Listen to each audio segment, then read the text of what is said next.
'cause I'm a weatherman. Oh, my thunder strike, ride out the storm, I'm a weatherman. Oh, my bragging light, shake up the world, I'm the weatherman.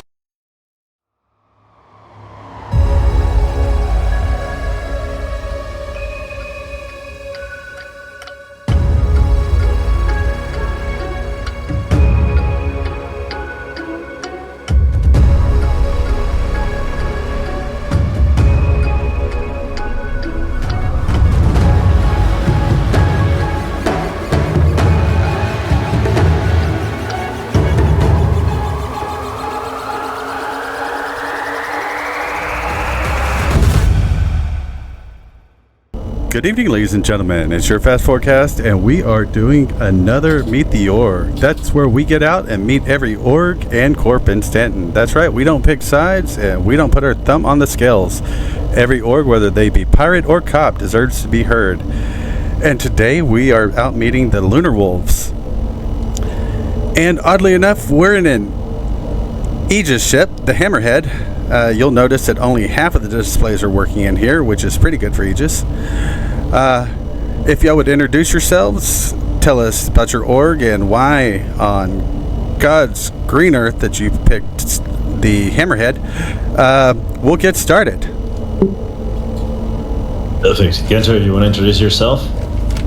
Yeah, I'll go ahead and start. Hi, everybody. I'm Captain Gunter. I'm one of the founders here at Luna Wolves. We're actually one of the fastest growing orgs in the Star Citizen universe for this year, and we're super excited to be talking to Forecast today and getting to know everybody a little bit better. And I'm Tarek Tolgadon. I'm another one of the founders of the organization. We call ourselves the Lunar Wolves Legion, and you will see that we're not a PMC per se. We are as a legion that has a strong combat focus, but always operates pro bono. We have our own industrial resources, so we can always pick the fights we believe truly in. Here at Diamond Dogs, I mean Lunar Wolves, we believe in the rightfulness of our causes. Interesting, the rightfulness of your causes. Could you explain that a little bit better before we go any further, because that sounds interesting. Alright, so how do you think about the star map? On the west, the hot gates, the systems of Virgil and Caliban, rife with Vandal, pouring into the UEE control territories. One day, we will lead the fight, and we will take the fight back to the Vandal, and we will retake the hot gates from them. We will block their expansion amongst the Northern Empire by taking back Caliban and Virgil. But the Vandal have made it a point to reinforce that. They've declared it as their sovereign territory, like really theirs. That is true, but do they have boxes? They have kingships and a lot of glaives. Well, I think we saw the admiral of the Second Fleet. They could take down a kingship. I have no doubt to believe that united, the citizens of Stanton and the new systems coming online, whether they are lawful or unlawful, that would be a cause they will rally behind. And united, there is nothing we cannot achieve. Interesting. What are your rules of engagement on this? On this particular topic, or in yes. general? Well, both, actually. If it's a Vandal, shit to kill. And fundamentally, like, we don't attack innocent players. We don't attack people who don't want to be attacked. But we will conduct, and we conduct regularly, raids into hostile territory, whether that is player control or NPC controlled. We will be doing regular raids on Pyro to find combat. So basically, if anyone wants to have a fight, we'll be happy to engage. We respect all kinds of gameplay. We respect that people want to be PMCs. We respect that people want to be pirates. We want to help create that content by engaging both on PvP and PvE. But we will never attack an innocent soul.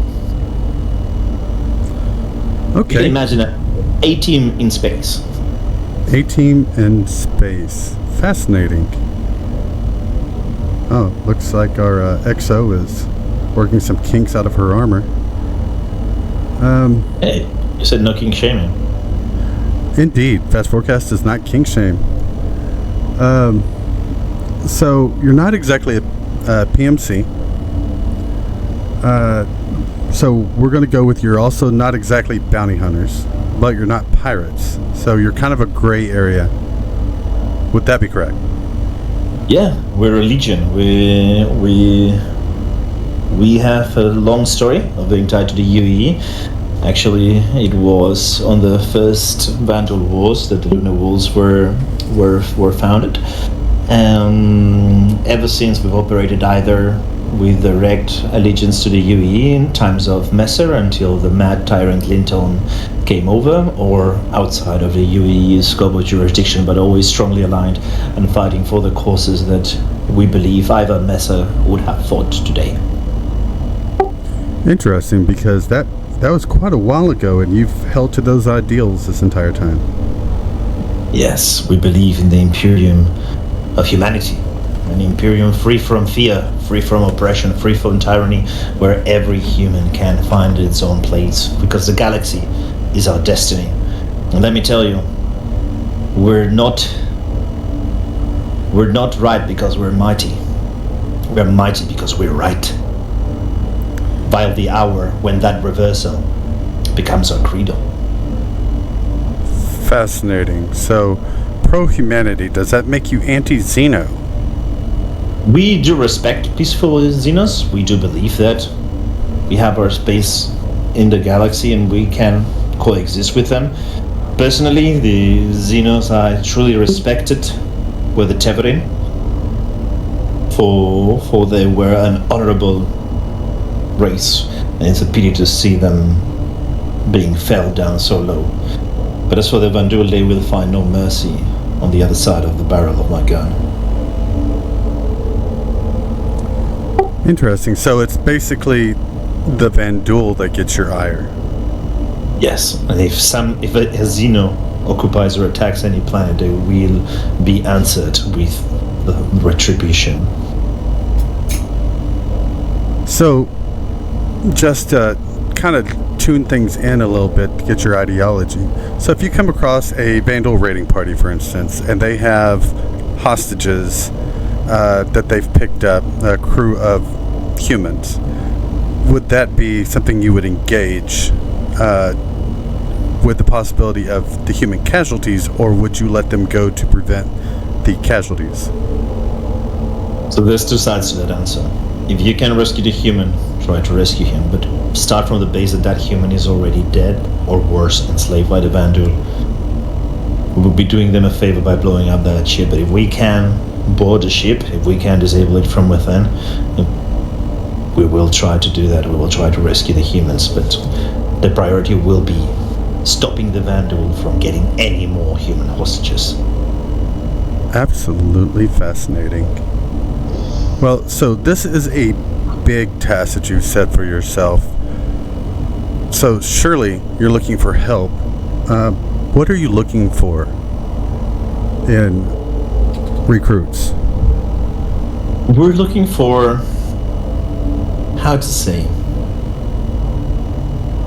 honorable sociopaths. We're looking for people that want to find good fights, want to fight good fights, but are not going to abuse any power and are not going to attack innocents. We don't believe in piracy. We believe anyone who wants to join the Legion, whether it is a frontline combatant or someone on our explorator, logistics or apothecary squadrons, giving respectively support to discover new locations and engaging into new commercial activities through our logistics squadrons, such as base building, trading, or mining, or our apothecary squadrons, which are dedicated into keeping our battle brothers and battle sisters safe and can engage also in humanitarian missions. Excellent. So do you provide training for these new recruits? Because this is a massive undertaking that you've decided. Yeah, So we've set 6 different academies, each one of them with a lead and a task force composed of volunteers. In each one of those academies, such for instance like the Navy Academy, we have mapped the core competence that will be required for each to acquire the mastery of the realm of expertise, whether it is the Academy of Navy, of piloting, of ground combat, logistics, apothecaries, or exploring. And each one of these competencies, we've tasked the Academy lead and their teams to create an engaging training, and a training that can be done via a couple of operations in verse to generate more content for our members, to allow them to become proficient while they're having fun, and they can add or not add offline support documents. The one key thing that I really want to reinforce here, however, is that they're not mandatory. Like, we believe in creating a space where everyone can benefit from our tools, from our academies, from our proprietary tech, like our mission portal, from the protection of being within the Legion, but all we give is a resource, not a compulsion. We do not believe in forcing people to do something they're not passionate about, because this is all a volunteer work and our time is precious, and we want people to do what they enjoy and what they feel passionate about. So if they want to become the best, we will provide them training to allow that. If they want to be casual, they're also welcome to be and fall within the aegis of the Legion. Excellent, excellent. So, with these raids, there's going to be loot. How is that split? Does the executives get a larger cut? How does this work? That is a beautiful question, and actually we covered it we just had a lodge meeting where we covered this. We have one of the bodies of the Legion is the Warriors Lodge. So our officers are the leaders of their respective squadrons and companies, but to set the policy of the Legion, to set what we think is the Legion and should become in the future, we have a body called the Warriors Lodge, where anyone that's a warrior can enter by invitation. Any legionary can enter, and they leave their rank at the door. Once you're inside the lodge meeting, everyone's voice has an equal weight, and no voice can be oppressed. One of the things we've decided as a Legion is we will only pull up resources for large projects like the construction of a space station.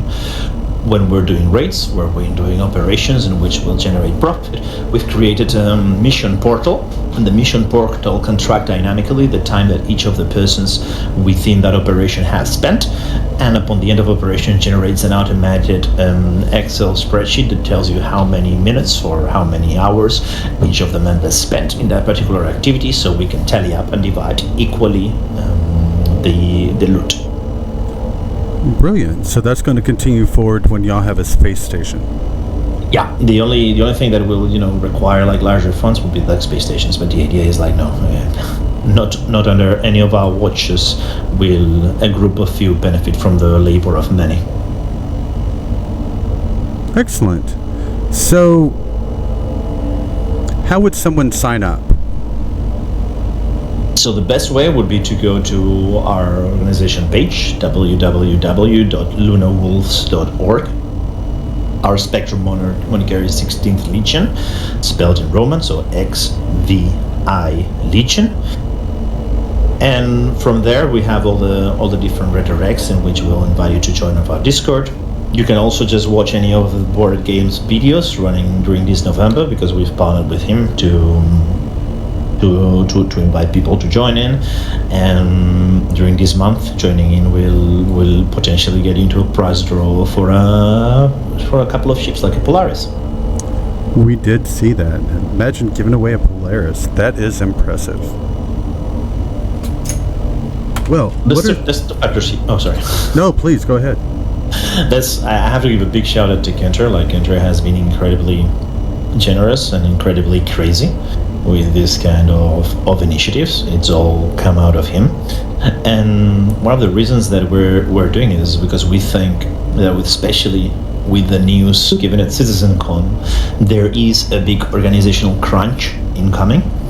So we don't foresee how most of the legions and most of the organizations will be able to partake in space station building or in Belgal construction. So we expect to be a certain degree of construction of orgs, and we wanted to ensure that we would be large enough to be able to allow all of our legionaries to explore every single area and gameplay loop of the burst within the legion without having to be absorbed by a larger organization.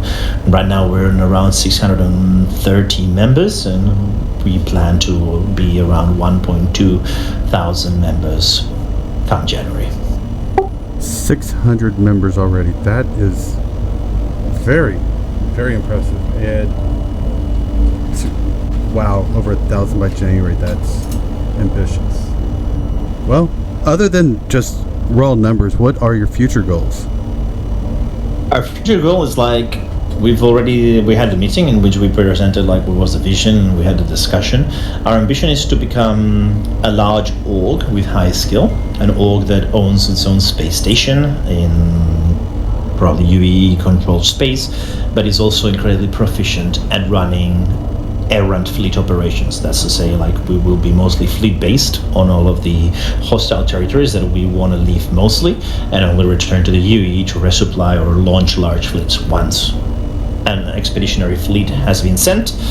We want that fleet to be self-sustainable. We want to include pioneers to do outpost building that can be quickly assembled and disassembled to keep resource the fleet. We want endeavors to be able to operate from a point of view of a hospital food, and we will have a contingent of Starfire Geminis and Anvil Crucibles to maintain our cap ships. Are y'all going to try to stay in the UE bubble, or are you going to pick a Lala system and basically camp the gate? That is in fact things that we've already done at a smaller scale. Some operations that we've run is like we've run operations which we will go to Grim Hex and blockade it, and if you want to enter or leave, you say you're innocent, okay, we give you free passage, but normally that generates also good content to the PvP community who enjoys having that fight. And we plan to do it also at a system scale, mostly not only in PvP of course, but we also intend to engage largely on PvE. And yes, we will definitely send expeditionary fleets to camp systems, to block the gates, to cleanse trading areas from pirate activity, to help the UE defend the dynamic events, and ultimately to take back Caliban for the UE. Excellent. So every org has supporters and detractors, and if you could speak directly to your supporters, what would you say? Thank you. Like we're truly trying to create a space where you can enjoy the game however you see fit, where you can keep the identity of your squadron, the identity of your company, as if it was its own mini organization within the Legion, and we want to provide you with all the tools to allow you to thrive and never have to compromise on what do you want to do in the verse because of the size or ability or span of your resources. Excellent. And if you had to address your detractors, what would you say to them? No, I'm kidding. Apologies. Yeah, I mean, like, it's all fair play. It's all fair game. Like, there will be people that want to be pirates and want to attack everybody without any kind of measure. All of that is perfectly fine gameplay. There will be also people that will think we're too aggressive and too violent, and to them I say, like, we will always make. If you are innocent, if you don't want to fight, just let us know. We will not engage in a fight with a human that doesn't want to fight. So that's pretty much it. Like, respect and just let us know if you don't want to engage. Excellent. Well, that will about wrap it up because time is money, and y'all have a lot of growing to do and a lot of resources together to do it. If you would like, do y'all have anything else you'd like to add to this interview that we may have missed? Anything y'all like to say to everyone who's going to see this? We just finished unveiling our roadmap, We will have the recording of what's the roadmap to 1.0 of the Legion in our YouTube channel, which will be able to be found in our RSS site and in our website. We also are now running a campaign in which we can, if you are a smaller organization that wants to have access to a bigger pool of resources, like you can contact us and we can study if you can join us directly with your own company and maintain that identity whilst benefiting of all the tools and wider reach of the Legion. Absolutely great. Well, ladies and gentlemen, that has been the Lunar Wolves. Y'all, we appreciate y'all sitting down with us, or standing because it's ages and those seats look sticky. We appreciate y'all coming out with us. Ladies and gentlemen, this has been your Fast Forecast and our Meet the Org series with the Lunar Wolves. From all of us here at Fast Forecast, we wish you and yours a very pleasant evening, fair winds, and following seas.